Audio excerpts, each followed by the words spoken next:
bienvenidos nuevamente a tu video podcast, La Oficina Creativa. Estamos aquí en compañía de maestro Rogelio, maestro Douglas y con un invitado maravilloso hoy, Alejandro Ángel Torres, que nos viene a acompañar, aunque él es de aquí de la casa, ¿no? De Barranquilla, pero viene directamente de Bogotá, que nos vino a regalar una maravillosa conferencia en el día de hoy en el 10º Seminario Internacional de Ingeniería y Diseño Crítico, aquí en la Facultad de Ingeniería de la Universidad Simón Bolívar, sede Barranquilla.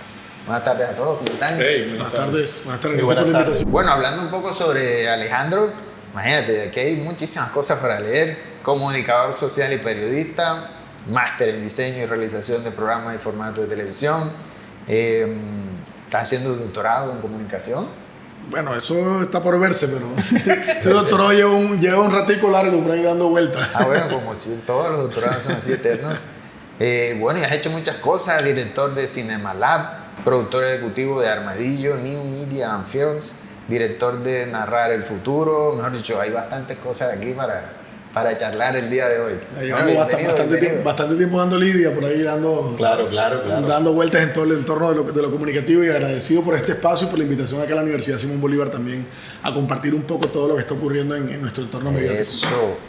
Hablando de Armadillo. De Armadillo, de la sí, de Armadillo, sí. Esa iniciativa. ¿Cómo Armadillo es una empresa netamente barranquillera, nacida, como bien decía, yo soy nacido barranquillero, criado samario, así que Caribe por todos lados. Okay. Ahora hace ya 13 años en Bogotá, pero hace un poco más, 18 años yo volví a Colombia después de un tiempo largo por fuera, viviendo en España varios años, y vuelvo en 2009, vine acá a Barranquilla. Llegué a trabajar en la Universidad del Norte y en ese tramo creé Armadillo New Media Film, que es mi empresa, en el año 2010, es decir, ya llevamos 15 años de labores y de oficio, y es pues la búsqueda creativa constante de estar siempre en un diálogo entre la academia, que siempre he estado ahí navegando en la academia, pero sin dejar de producir. Entonces ahí estamos haciendo películas, sobre todo documentales, es lo que más nos interesa. Creo que la realidad nuestra latinoamericana es tan poderosa y tan potente que pide también narrarse desde ahí, desde lo real. Entonces hemos hecho películas sobre las comunidades indígenas y afro, hemos hecho películas sobre la comunidad trans en Bogotá, el barrio Santa Fe. Mezclaste la parte académica con esta parte que está siempre en el mercado, pero cuando haces esa fusión, ¿se te ha complicado un poco esa fusión? Porque, por ejemplo, en una época que estamos en la parte académica, tienes que calificar parciales, muchos estudiantes, y de pronto tienes que presentar un proyecto, o de pronto te llamaron a una convocatoria y tienes que presentar ese proyecto. Cuando estás en esa fase ahí, ¿cómo has podido manejar y solventar esa situación? No preguntándomelo mucho, digo yo. Cuando los amigos me ven que estoy en 6, 7 proyectos y que ya salió otro nuevo, pero ¿en qué momento hiciste ese proyecto? Y yo les digo, yo no me lo pregunto, o sea, yo voy reaccionando y voy haciendo, y también obviamente hay momentos, ¿no? Hay proyectos que yo también creo que los proyectos tienen su propio momento y su propia energía, ¿no? Entonces uno va también viendo cuando un proyecto, ahora mismo para ponerlo como un ejemplo, estamos haciendo hace ya casi 12 años una película llamada Manos de Luz sobre parteras afrocolombianas en el Pacífico. Llevamos 10 años grabando y en el camino hemos hecho un podcast, un cortometraje, pero la película todavía se resiste. Todavía está ahí, no le hemos terminado de conseguir los recursos. Entonces ha habido épocas en las que esa película queda un poquito ahí sepultada, digamos, en el otro montón de ideas y proyectos. Pero también, pues por un modo de ser, no sé si hay algo ahí de mi Caribe eterno ahí, que hay esa hiperactividad y ese como no parar y seguir haciendo, que voy reaccionando, y sí, en efecto es muy complejo, son muchos también noches o domingos o fines de semana de pronto sacrificados en aras de lograr como esa diversidad, pero entonces si tenía que combinar los dos, iba a tener que buscar la manera de hacerlo, y así ha ido saliendo. Perfecto. Cada vez es más difícil, debo decir, porque cada vez tengo menos capacidad de madrugar o acostarme muy tarde, o un domingo quiero uno compartir con la familia entre lo que puede, pero bueno, ahí seguimos surfeando la ola un poco de la creatividad. Y a mí me encanta mucho el cine hispanoamericano o latinoamericano, como se le diga. Yo veo bastante material, por ejemplo, argentino. Bueno, México tiene décadas de eso. ¿Qué crees tú que falta como para que el cine colombiano, no estoy diciendo que sea mejor, no, sino que tenga más visibilidad, o se hagan más producciones? Yo sé que la parte económica es un factor, pero ¿acaso es equipo técnico? ¿Acaso son actores, inversionistas? O sea, ¿qué crees tú que falta? Yo creo que falta un cambio también por parte de los espectadores. O sea, porque es que después de 25 años de los inicios de la ley de cine formal, digo, se viene haciendo cine en Colombia desde los inicios del cine, pero de esta época industrial, digamos así, cuando ya llega el Fondo de Desarrollo Cinematográfico, cuando ya aparecen ciertos recursos, han pasado muchas cosas. O sea, hemos pasado de 4 películas en el 2004 a 75 películas en 2025, en 2024, perdón. O sea, ya hay una, pero no solo cantidad, porque cantidad podría ser cualquier cosa. Hay cantidad y hay calidad. En este momento las películas colombianas son reconocidas en festivales nacionales e internacionales de manera constante. O sea, es decir, tenemos palmas de oro, tenemos ganadores en Venecia. O sea, hay gente que ha ganado premios que son un sello, una forma de reconocimiento internacional. Pero siento que todavía el espectador, y eso no es culpa del espectador, es una culpa dual, de nosotros como industria que no hemos sabido todavía comunicar. El espectador todavía cree que cine colombiano es un género, o sea, como cine colombiano. Y en el cine colombiano cabe Señorita María, que es un documental, Horizonte, una película reciente bellísima, evocadora y no sé qué, y La gente de lo Universal, sin contar con las comedias de Dago García, El Paseo y demás. Todo eso es cine colombiano y cada una de esas cosas son totalmente distintas. Entonces creo y siento que el espectador debe cada vez más darle una oportunidad al cine colombiano, porque están pasando cosas, insisto, épicas. O sea, hay unas películas de un nivel de belleza, no solo estética, narrativa, a nivel técnico, han atraído mucha inversión internacional. Colombia se ha vuelto un país muy deseado. Creería que ahora mismo incluso está ocurriendo uno de ellos, estos fan trips, que donde traen a productores de Hollywood, de Europa, a recorrer nuestro bello país, porque es que una de las cosas poderosas de Colombia es que tienes en 1 hora y media de avión, tienes de un desierto a una selva, y en el medio ciudades cosmopolitas, espacios llenos de verde, playas magníficas. O sea, tienes una cosa que es muy atractiva, páramos. Entonces para los extranjeros se ha vuelto un lugar muy deseado, y de paso, con todo el cash rebate, la devolución de impuestos por inversión elevada y demás, eso ha hecho que venga mucha gente muy top, y eso forma a los técnicos nacionales. Entonces tú ves ahora las producciones de Netflix, cualquier tipo de producción, y tienen, o sea, a nivel técnico Colombia en este momento es impecable, es excelente. Y a nivel de actuación, de todo, creo que estamos todavía en una búsqueda, pero lo que sí creo es que tiene que potenciarse ese diálogo entre las películas y los espectadores. Y con esto cierro. Duramos 5 años, 8 años en promedio haciendo una película, por la búsqueda de fondos y demás, y nunca hablamos con la comunidad. Nunca, nadie sabe que se está haciendo la película, nadie está enterado de ella. Después llega, la película se finaliza como se pudo, se consiguió la plata, salimos al aire a las salas, y la película dura 2 semanas en sala. Y entonces decimos, ¿cómo es posible que la gente no nos haya ido a ver? Pero es que en 5 años nunca le dijiste a la gente que estaba haciendo una película. Esa comunidad, ese público, hay que crearlo poco a poco, con paciencia, con calma, con cuidado, y en eso sí siento que todavía seguimos fallando un poco. Hay casos de éxito que lo han hecho muy bien, pero en general nos falta tocarle la puerta al espectador y decirle, mira, también hay cine colombiano de muy buena calidad que vas a poder disfrutar. Porque hay productores muy buenos. No, aquí y casa productora, Dynamo, 64 Afin, o sea, es decir, ya hay una industria, pero entonces esa industria todavía está un poco distante de ese público. Y con el público, insisto, no es solo venderle, no es solo, porque con un buen tráiler tú llegas y mandas a la gente de las salas.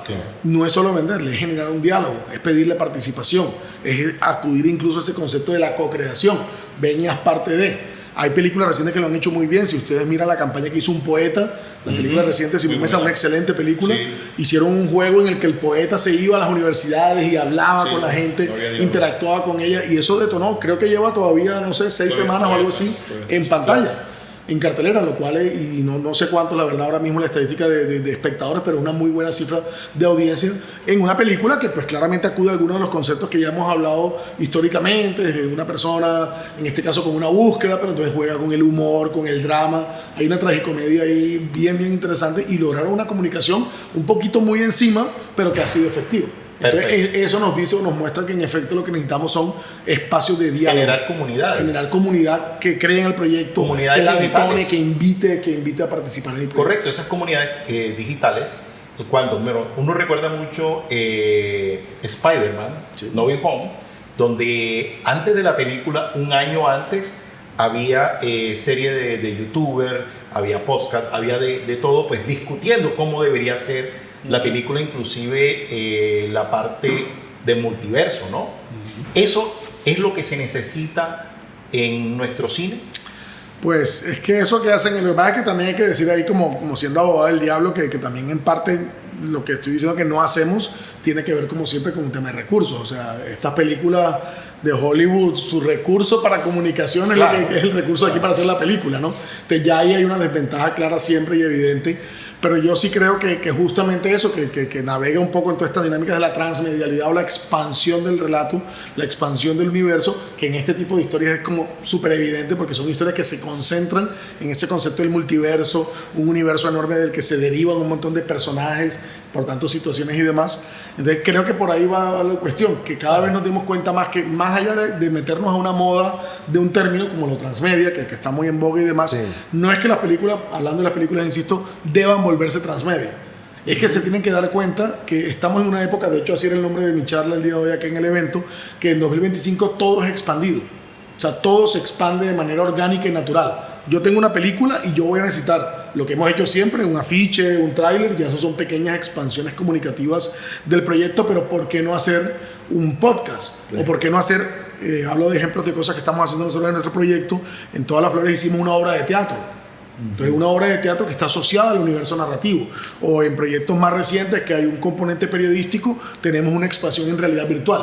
O sea, ¿por qué no ir haciendo pequeñas capas que terminan de contar mejor el relato, que le permiten a los espectadores que son curiosos ahondarse, meterse un poco más a profundidad en el relato de lo que estoy viendo, y al espectador que no es tan curioso ve el producto central y se va, pero con ese otro contenido de pronto le llame la atención o conseguir que alguien le dijera: ven, mira esto, que esto se parece a lo que te podría gustar a ti. Perfecto. ¿Qué podría ser más rentable, llamámosle así?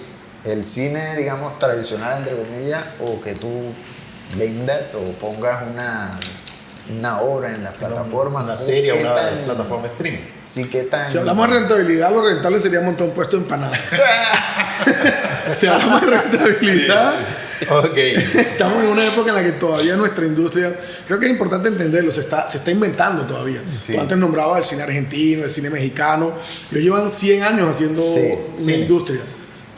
Colombia hace 100 años hacíamos cine, sí, pero hacían cine era una cosa, cine casero, una cosa muy, no era una cosa industrial. En los años 20 y 30 ya en México, en Argentina estaban haciendo pues todas sus milongas y todo. O sea, entonces, ¿qué pasa? Ahora mismo, ir a salas, por ejemplo, dependiendo del tipo de película, casi que es un mal negocio. O sea, funciona para tú tener tu película en una sala, pero a nivel de retorno, salvo casos como Un Poeta y algunos casos muy particulares, o El Paseo, que es una película exitosísima y que gana millones y que de paso ayuda un poco a hacer otras películas y demás. Pero de resto es muy poco probable que uno llegue inclusive siquiera a hacer un retorno en la inversión. Por eso todavía el cine colombiano en cierta medida es un cine todavía de convocatorias. Claro. Nosotros hacemos nuestra película buscando en el Fondo de Desarrollo Cinematográfico, buscando en Mincultura, buscando en Crea Digital, los proyectos un poco más expandidos, etc. Entonces todavía esa parte de sala no es rentable.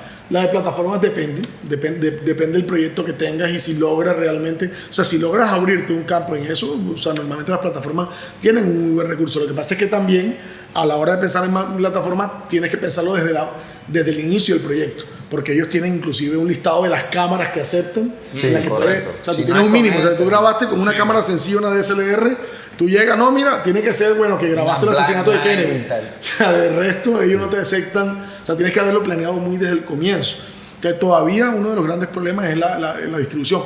Nosotros nos llenamos un poco la boca a veces hablando de todo el mundo consume y plataforma. Como Rogelio decía previamente, yo hace 6 meses soy el defensor del televidente del canal RCN y eso ha sido un golpe de realidad increíble. Debo hacer una confesión. Cuando yo llegué y por fin firmé como un disclaimer. No, es una anécdota, pero no es menor para lo que quiero marcar. Y es que cuando yo llegué y firmé todo lo administrativo y iba a empezar en el rol, me tocó cruzar la calle ahí a 2 cuadras de la universidad e ir a una oficina de ETV, que es el servicio que tengo de internet, a poner televisión en mi casa. Porque yo no tenía. Yo hace más de 10 años yo había cortado, los americanos le llaman el cord cutter, el que corta el cable. Porque yo había cortado el cable porque no veía televisión en el día a día, porque yo en efecto soy un consumidor de plataformas. Tengo en mi casa 2 o 3 televisores, todos con Chromecast o lo que sea, y entonces yo veo Movie, Netflix, lo que sea. Entonces me tocó poner para poder ver el RCN porque por para poder hacer trabajo. Y entonces, claro, me doy cuenta de lo que estoy dentro, cómo interactúa la gente, o sea, desde las redes sociales o nos escriben correos, de muchas formas posibles, porque todavía la televisión, el medio tradicional, es el medio que llega más a la gente.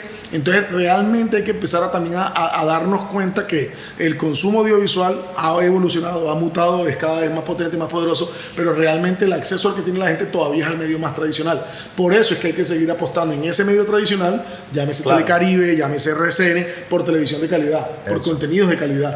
Yo, bueno, particularmente esta que decía RTBC, bueno, yo soy consumidor de RTBC y la gran mayoría de los documentales que están hoy montados en RTBC es cine, no es televisión, es cine. Sí. Y entonces ahorita que decía esa parte del cine, que se está trabajando el cine en Colombia, porque siempre pensamos en Netflix y Netflix te da unos parámetros que tú dices, no tengo dinero para producir eso. En cambio, no vemos ahí mismito que tenemos RTBC, pero es lo que estamos haciendo hoy en día. Pues mira, Rogelio, que inclusive aparece esa pregunta de qué es cine y qué es televisión hoy en día. O sea, un espectador nunca le da play o entra al canal y dice qué interesante documental de 52 minutos. Sí, no, nada más. Qué interesante ficción de 95 minutos, es decir, un largometraje. Sí. El espectador entra a la historia, conecta o no. Se emociona, llora, grita, lo que sea que la película le proponga o no, punto. Un ejemplo sencillo, la película que estamos terminando con RTBC ahora mismo, curiosamente tiene tiene el orden cambiado. Normalmente se hace la película cinematográfica, 90 minutos, 80, lo que sea, y por las alianzas que se hacen con Señal Colombia, después sale una versión televisiva.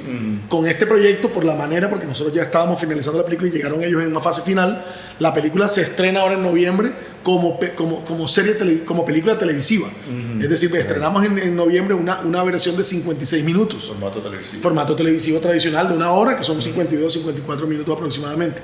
Y después terminaremos la película.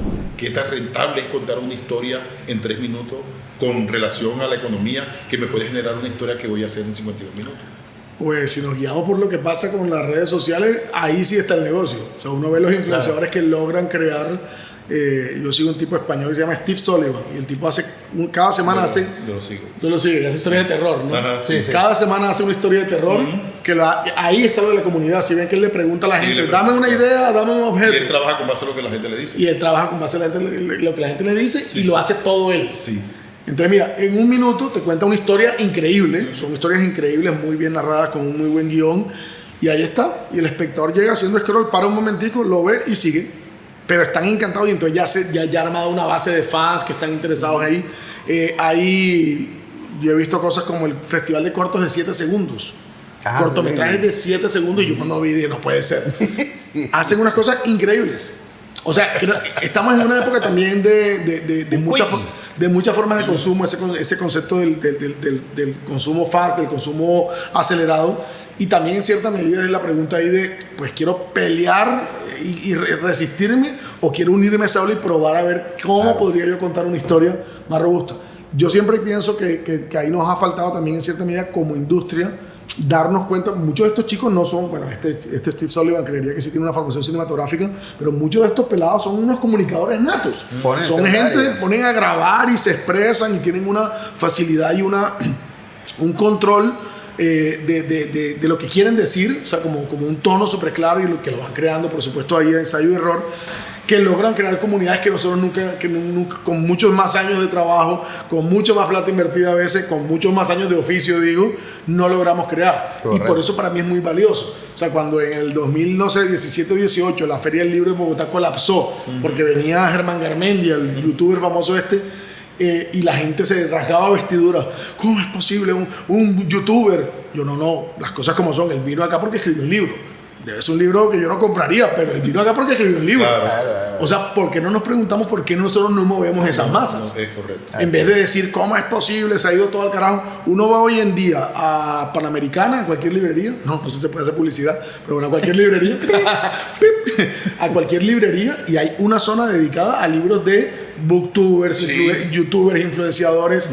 Esa figura de los booktubers, por ejemplo, de la gente que lee libros y después los recomienda. O sea, son mutaciones que a mí lo que me parecen es magnífica. O sea, cada nueva mutación que va llegando, el mukbang, esos asiáticos que se graban comiendo. O sea, es una cosa que yo jamás vería, pero me parece increíble que exista. O los que hacen el unboxing, los que se graban abriéndola.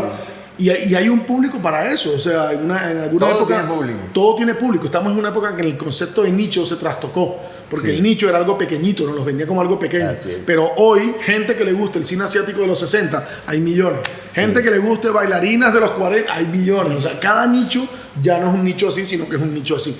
Y eso entonces aparece una nueva forma de economía. Claro. Pregunta cliché. Si nos devolviéramos como, no sé, 20, 30 años, o tú te devolvieras 20, 30 años, ¿qué le dirías a tu yo del futuro sabiendo que algo que no harías o algo que sí quisieras hacer de otra forma? Uy, no, yo no le diría nada. O sea, yo cada error... Mándese. O sea, salta más sin paracaídas de lo que vas a saltar. Epa, bueno, pero O sea, sí. yo le diría que la embarrara más, que tuviera... Más arriesgado. yo aprendí, afortunadamente, relativamente joven, algo que es como fundacional en todo lo que hago hoy, y es como que le perdí el respeto al error.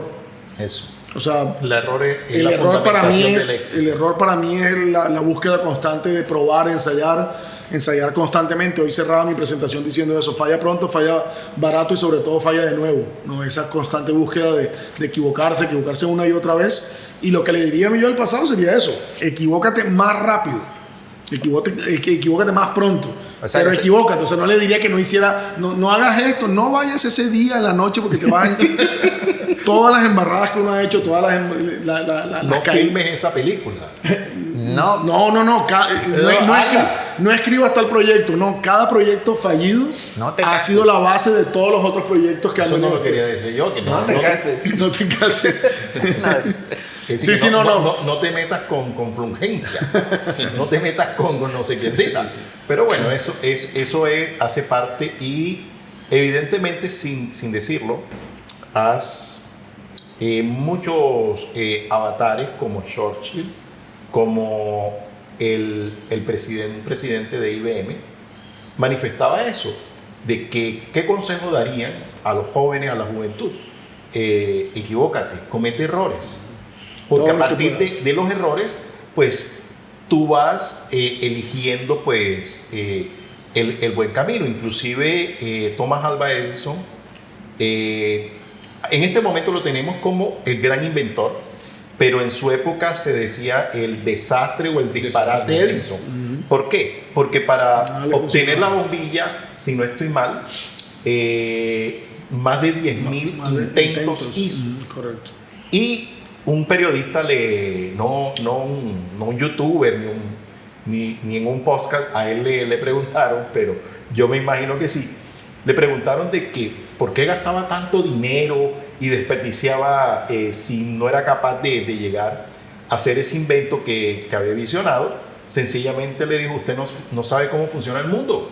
¿Por qué? Porque sencillamente he encontrado 5.000 formas en que no funcione y estoy más cerca de lograrlo. Entonces, fíjate que le vas a decir a tu yo del pasado, le vas a dar una muy buena lección que muchos avatares y muchos grandes inventores y grandes, digámoslo así, ejemplos le dieron pues a otras personas. Entonces, me parece muy bien. Inclusive lo matizo porque ni siquiera hablo de errores, o sea, cosas que de pronto no fueron errores, pero que fueron momentos puntuales. Yo fui migrante, yo viví 5 años en España entre 2004 y 2009, y por mucho tiempo, después que se me acabó la beca con la que me fui y demás, fui migrante. O sea, trabajé mientras estudiaba, entonces fui cocinero, pegué afiches, o sea, hice como toda la vida de migrante.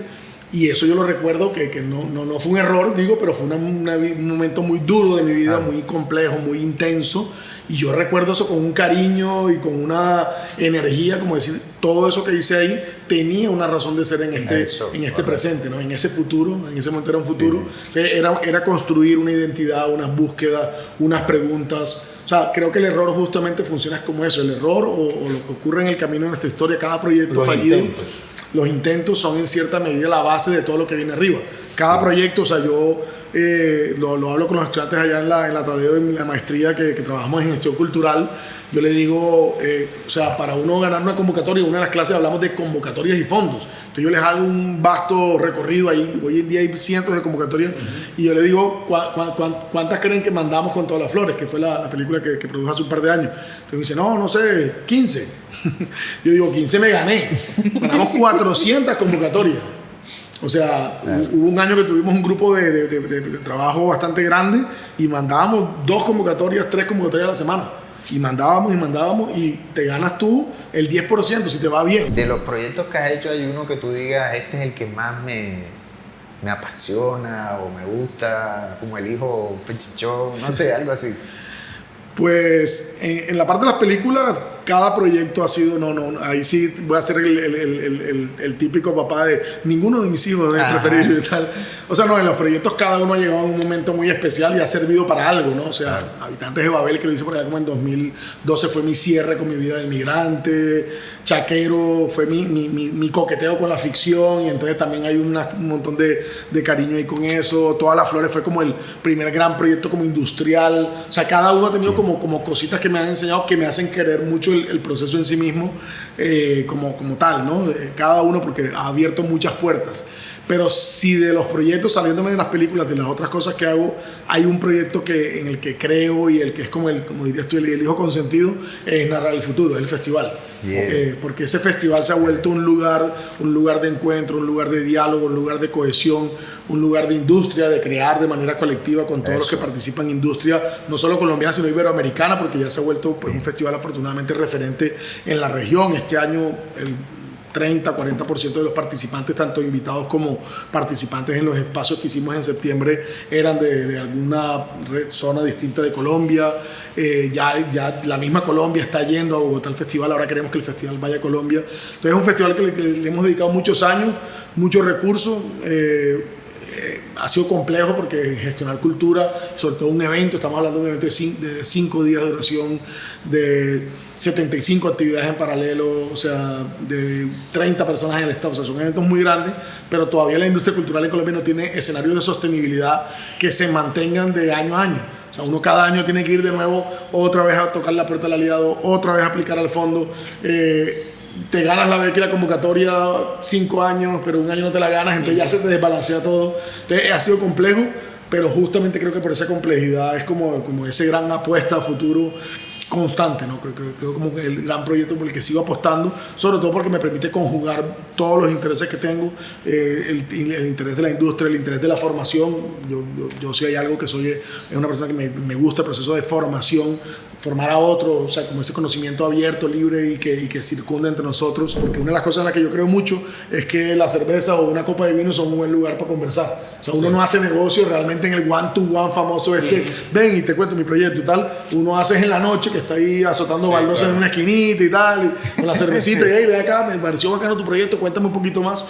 Entonces creo mucho en eso porque yo mismo lo aplico todo el tiempo. Claro. Voy a los festivales, eventos, interactúo en estos espacios. Entonces todo el tiempo el festival tiene, cada noche hay un evento de este estilo, entonces la gente se ha conectado mucho con eso. Bueno, Alejandro, la verdad, nos gustaría seguir hablando semanas aquí, la cervecita, como dice usted. Se me salió el Caribe ahí, alegre y tropical ahí. Eso se parte hablador hasta mano poder. No, maravilloso. Bueno, un placer y bueno, síganos en sus redes, en su material. En los comentarios vamos a dejar el link de toda su información para que también lo conozcan más de lo que lo han conocido acá en este podcast o video podcast, La Oficina Creativa. ¡Corten! Hey, qué bien.